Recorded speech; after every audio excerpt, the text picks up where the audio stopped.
Perkenalkan, nama saya Yohana Andriani Timurin dari kelas R5F.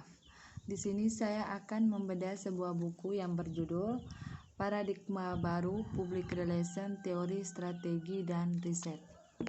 Hubungan masyarakat humas atau public relation yang berkembang sebagai profesi dan sebagai ilmu dan kajian ilmiah merupakan tema yang semakin berkembang dalam dekade terakhir ini.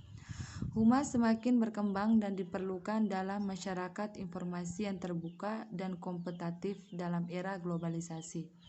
Kemajuan ilmu pengetahuan dan teknologi informasi semakin menempatkan komunikasi sebagai titik sentral kajian humas dan aplikasinya. Karenanya, kajian baru mengenai public relation selalu dibutuhkan. Dalam buku ini terdapat 254 halaman dengan 12 bab. Pada bab pertama ada esensi dan perkembangan, mengalami perubahan sesuai dengan konsep penggunaan serta pengembangannya, sesuatu yang terlepas dari persoalan apakah suatu perkembangan itu ada atau tidak.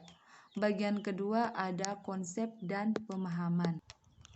Lanjut ke bagian ketiga ada hubungan dan interaksi. Perkataan hubungan dapat dimaknai sebagai keadaan berhubungan atau bersambungan antara satu pihak dengan pihak yang lainnya. Sedangkan interaksi adalah sebuah tindakan yang terjadi ketika dua atau lebih objek mempengaruhi atau memiliki efek satu sama lain. Bagian keempat ada masyarakat, publik, dan khalayak. Masyarakat adalah wadah seluruh antar hubungan sosial dengan seluruh jaringan dalam suatu batas tertentu. Publik sebagai sekelompok yang menaruh perhatian, minat, dan kepentingan bersama. Bagian kelima ada organisasi dan manajemen. Secara sederhana, organisasi dapat dipahami sebagai bentuk kerjasama untuk mencapai tujuan bersama. Hubungan masyarakat adalah fungsi manajemen yang membentuk dan memelihara hubungan saling menguntungkan antar organisasi dan masyarakat. Bagian keenam ada komunikasi.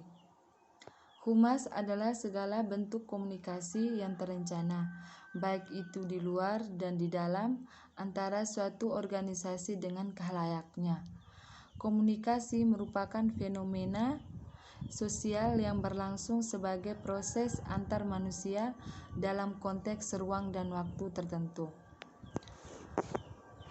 Yang ketujuh ada informasi publik.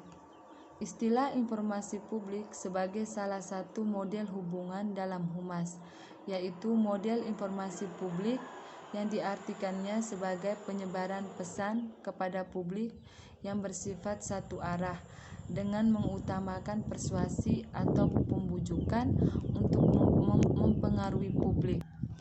Bagian ke-8 ada media massa dan media sosial. Pengertian media massa adalah alat yang digunakan dalam penyampaian pesan dari sumber kepada khalayak dengan menggunakan alat komunikasi mekanis seperti surat kabar, film, radio, dan televisi. Sedangkan media sosial adalah sebuah media daring yang digunakan satu sama lain, di mana para penggunanya bisa dengan mudah berpartisipasi, berinteraksi, dan berbagi.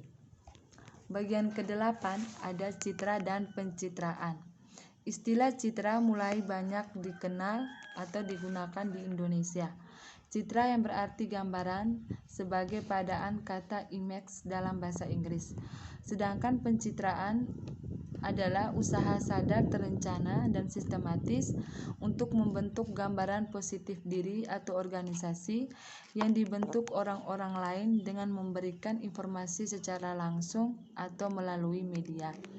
Bagian ke-10 ada opini publik. Istilah publik diartikan sebagai orang banyak yang memiliki perhatian dan ketertarikan dalam membahas masalah politik yang disiarkan oleh media massa. Sementara itu, opini atau pendapat dipahami sebagai jawaban atau pertanyaan atas permasalahan yang dihadapi dalam situasi tertentu. Bagian ke-11 ada humator dan strategi. Humator adalah pehumas yang tampil sebagai komunikator dalam humas yang mewakili suatu organisasi komunikator yang terlambangkan. Istilah strategi berasal dari bahasa Yunani strategia yang berarti kepemimpinan atau pasukan, seni memimpin pasukan. Bagian ke-12 ada riset dan etika.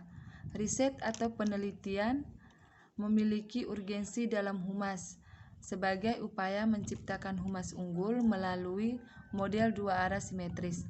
Riset yang dimaksud itu adalah riset yang bersifat terapan untuk memahami karakteristik khalayak dan untuk mengetahui opini publik yang akan menjadi dasar dalam penentuan kebijakan, perencanaan, dan strategi komunikasi.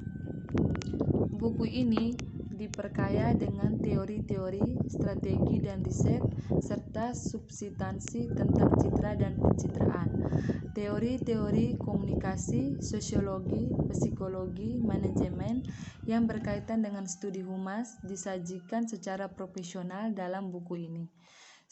Substansi tentang strategi komunikasi sangat diperlukan bagi mahasiswa yang kelak akan berkiprah sebagai pehumas profesional yang praktik. Sementara itu, substansi tentang riset atau penelitian sangat diperlukan bagi mahasiswa yang akan membuat skripsi, tesis, atau disertasi.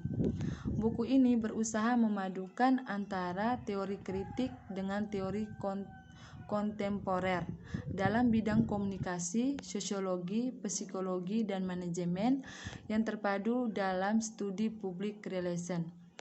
Penulis berusaha menyajikan buku ini dengan gaya yang mudah dibaca dan disimak dengan sistematika dan isi yang berbeda dengan buku public relation yang sudah terbit. Sekian dari saya penjelasan tentang membedah buku Paradigma Baru Public Relation, Teori, Strategi, dan Riset. Semoga bermanfaat dan terima kasih.